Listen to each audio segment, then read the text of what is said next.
กรมเศรษฐอากรกระทรวงการเงิน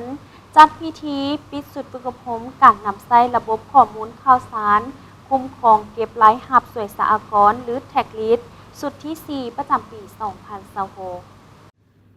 พิธีดังกล่าวโดยการเป็นประธานของทานเอกชัยภูทรศรีห้องหัวหน้ากลุ่มสวยสหกรณ์มีคณะรับผิดชอบวิทยากรและนักสัมมนากรจากบรรดาเมืองในแขวงหลวงพระบางและแขวงสารวันเข้าร่วมผ่านการฝึกอบรมภาคส่วนที่เกี่ยวข้องได้ประเมินผลการเรียนรู้ในแต่ละโมดูลอย่างละเอียดเห็นว่านักสัมมนากรส่วนใหญ่มีความเข้าใจดีอย่างจัดแจ้งสามารถนำใช้ระบบและปฏิบัติตัวจริงได้ตามคาดหมายมีความรับผิดชอบสูงและเอาใจใส่คนครัวบทเรียนตลอดระยะการฝึกอบรมในโอกาสนี้ทานเอกชัยภูทรศรีได้เน้นหนักถึงความสำคัญของการสร้างความเข้มแข็งให้แก่เจ้าหน้าที่สวยสหกรณ์ท่ามกลางสภาพเศรษฐกิจที่มีความท้าทาย